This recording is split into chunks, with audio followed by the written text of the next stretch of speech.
What's up, everybody? Welcome to Southern Hill Blogs. Today I'm going to be addressing some questions that you guys have been asking me. Really hard questions to answer that most YouTubers would probably not answer, but this is your boy Jose. I'm going to give you guys an answer to these hard questions you guys have been asking me about my new home state, Alabama. The first question is, Jose, is it true that it's 1967 in Alabama? That is very false. A simple answer to that, if you watch my live streams, walking through downtowns here in Alabama, you'll notice many multiracial couples. Very common thing to see, much more common than where I was before in Florida, where you'll rarely ever see a multicultural couple, multiracial couple. Here, it's a very common thing to see. In fact, just about on all my live streams, you see it, and well, that answers your question. Absolutely, it's not 1967 here. It's 2020, and you might see people with purple hair, green hair as well. You'll see those people on a daily basis, just like anywhere else in the country. So yes, you can be whoever you want to be here in Alabama. It's not advisable here to be above and beyond of us trying to promote anything as far as lifestyles or whatever you do, because people here are just to themselves. And that could go for if you're a cowboy, you don't want to wear a giant hat, or if you like green hair, you don't wear, you know what I mean? Like, whatever it is you're into, it's just be who you are and don't try to like wave it in people's faces, because people here don't like political statements or anything like that. Just be who you are, and you should be okay. I am Cuban. I've yet to meet a single Cuban here. When I went to the Gulf Shore area to do hurricane cleanup, there might have been some Cubans there, but I wasn't really sure if they were Cubans. They might have been Colombian or Nicaraguan or something. Who knows? Well, anyways, there are very few people like me here. In fact, 2 months in Alabama, I still to run into Cubans. Now, I have some neighbors who are kind of Cuban, descendants of Cubans, but they're not real Cubans. So I've yet to run into a real Cuban here, other than when I see myself in the mirror. Yeah, so everybody that I meet them as Jose, a Cuban from Florida. Kind of had a problem. My business name is a Latino business name, very Latino business name. I haven't had a problem. In fact, there's a tire store in town, and it's got a very Latino name, and they're packed with business, just like, in fact, they seem to have more business than the other people. So even though we're the minority here, I don't feel like it's a bad thing at all. If anything, it just gives you a chance to stand out as different, in a good way, especially in business. So I haven't really had any problems with those things. And I know stereotypically you expect those things in Alabama, a southern state. Hasn't been the case so far at all. The other thing that people ask me about Alabama is, are cousins really together here? That's a very common thing that you guys have said on my channel. More than one person has said this as a comment. I looked into some research, and it seems that in the United States, there are about 250,000 people who are married to their own cousins in the whole country. Let's suppose that all of them were here in Alabama, which they're not. But let's suppose that all of the cousins in the United States just happen to be in Alabama at this moment.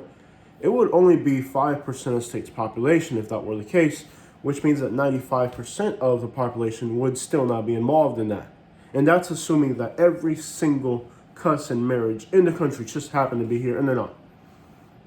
So that's a very, and it's spread out throughout the whole country, even in places where you wouldn't expect it, you just don't know about it. So yeah, that is a very common thing. But I've never met anybody like that. Yeah, it's a very small percentage of the population anywhere. I don't know if like up in the mountains somewhere that's going on, but it's definitely not happening where I live right now. This is a very civilized place. Another misconception people have so many on the internet is you live in the middle of nowhere. I'm 15 minutes to a Starbucks. I'm 15 minutes to a Publix. I'm 7 minutes from a Mexican restaurant. I'm 15 minutes from a Bass Pro Shop. I'm 18 minutes from a Applebee's. That is about what it was back in the city. So even though I live on the countryside, I'm actually conveniently located, just about convenient to everything. So that doesn't seem to be very accurate, at least from my location. Now, you could end up in a small town in the middle of nowhere, we're definitely, but you could do that in Florida as well. You can do that in any state in the country except for like Rhode Island. All right, so yeah, or Connecticut or something. Usually you're going to be within proximity to something. In my case, 15 minutes from Publix, 15 minutes from Starbucks. I have a Lowe's and a Home Depot right down the road. So I'm in proximity to just about everything that I use and need. The other thing people have said about Alabama is Southern hospitality. Not everybody is into Southern hospitality. The vast majority of people are. You'll meet people who just won't greet you at all. But you'll warm up to those people. My advice is, if you're moving to a place that's like that, is just keep waving at people, and eventually, when they're ready, they'll wave back at you. And don't you try to initiate any type of conversation or anything. Just when they're ready, they'll approach you. Let it be at their speed. It's not that people won't be your friend, or people won't, like, we might feel people are just kind of like blacklisting you at first. Let it be at their pace. I've never experienced this. I've always lived around the city. So coming to the country, it's very difficult to know exactly how to gauge people. My advice from my experience was, I made a lot of mistakes, and probably most of the mistakes were me being too friendly. So it's just let it happen how it's going to happen. When they're ready, they'll come to you when they're ready. And they may just be the type of people that don't want to say hi to anybody or even look at your face, and that's normal in a lot of rural places. People just don't like to have interaction with other people. So don't be pushy.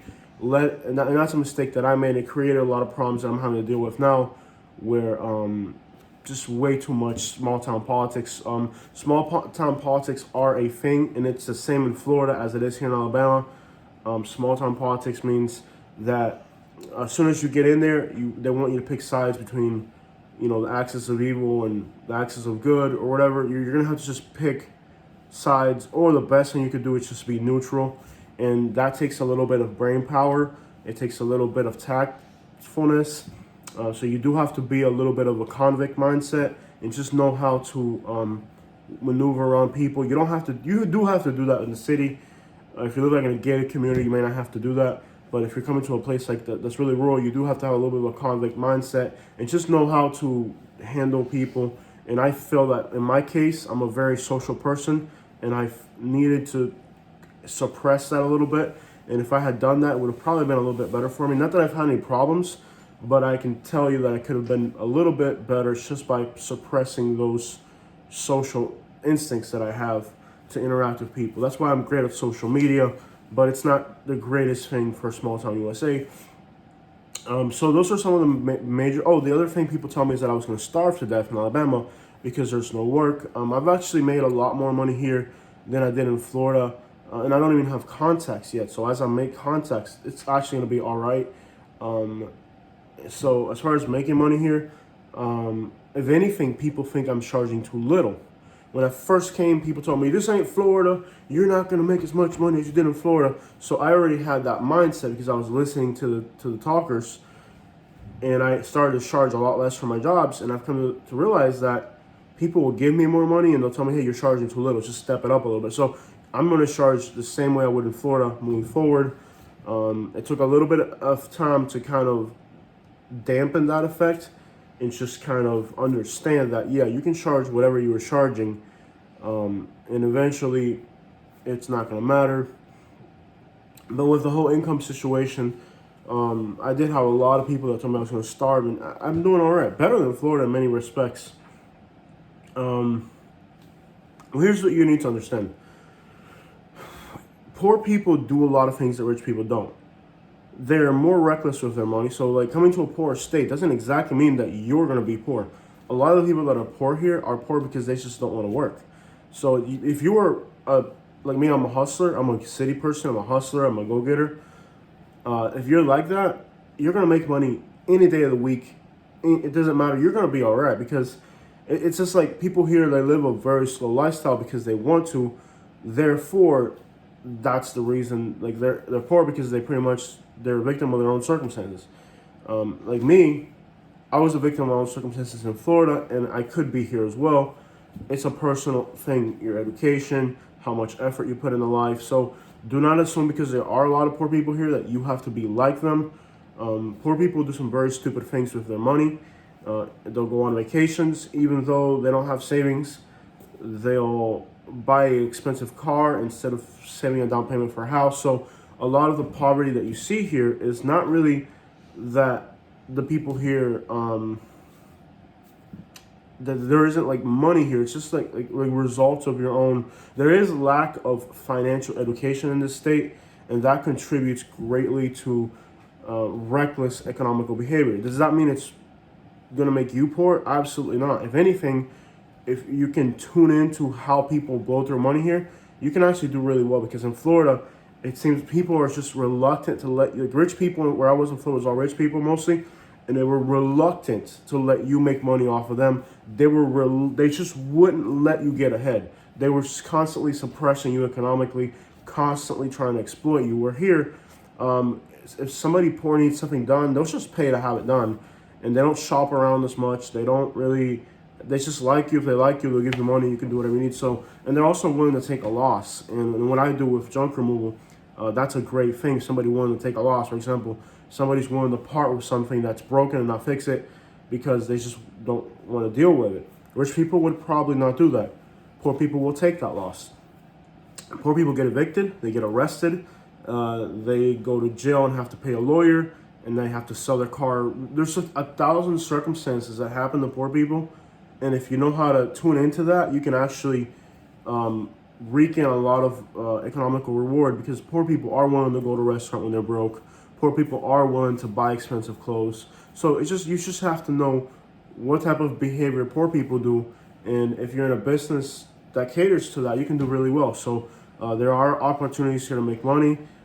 People here do seem to be very, willing to just take a loss. When in Florida dealing with rich people, they wouldn't.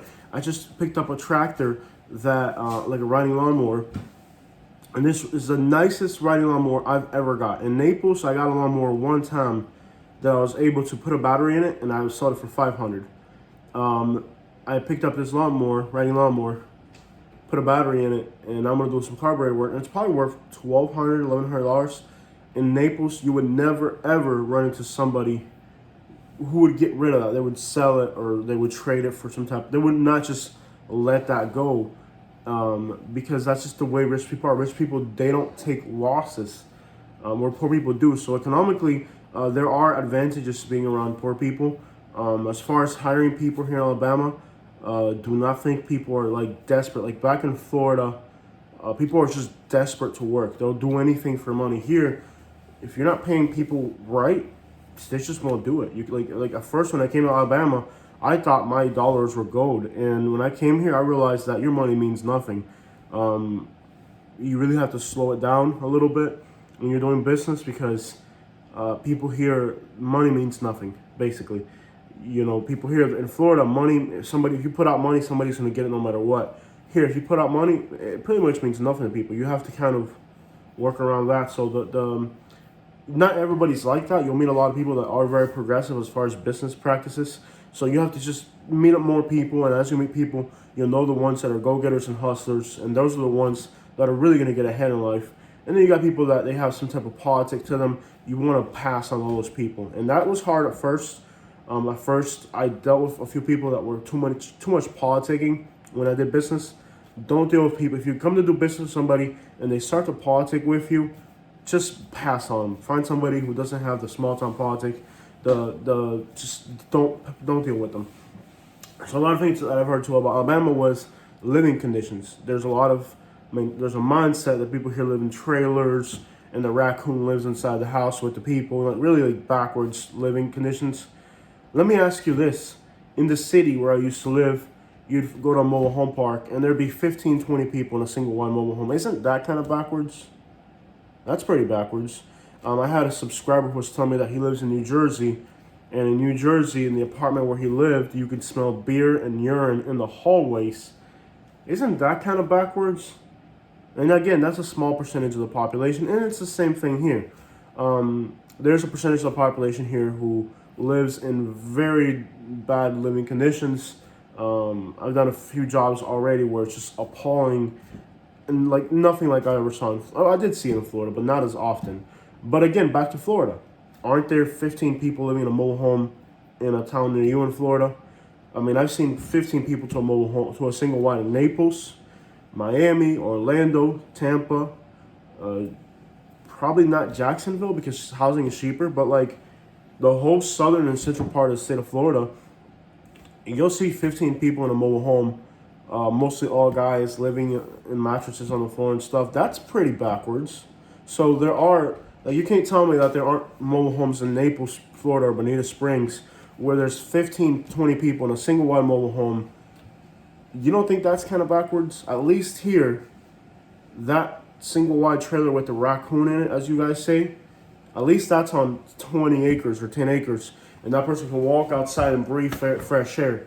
When this whole thing took off, my mobile home, I kept it very nice and tidy, beautiful single wide mobile home. Next door to me, there was 15 people living in a mobile home in Naples, Florida, and or 10, I don't even know how many people. They had a septic tank that the lid was busted open, and when you walked outside your house, the smell of their crap would hit you in the face. That's in Naples, Florida. Does that mean that here in Alabama, because some people live that way, that everybody lives that way? No. There's people here like me. I live on an acre. My neighbors next to me, they have 10, 15, 20 acres, 5 acres, 8 acres. So we got a lot of space. There's my alarm. I'm supposed to let this video off. You guys have a beautiful day. And that's pretty much the reality of Alabama. No, it's not backwards. It's not 1967 here. It's 2020. People are friendly, but not everybody. Do you make money here? Yes, there's a lot of opportunity to make money here, especially since other people may not be as willing to compete with you for that work that there is. And finally, the cousins live together. According to statistics, that happens everywhere. Are there people living in horrible conditions here? Yeah, just like there are anywhere else in the country. There are people that live that way, but it's a small percentage of the population. It's not everybody. And those are the biggest stereotypes that people have about Alabama, and I hope that I can give you guys an honest answer. That's it. Check it out.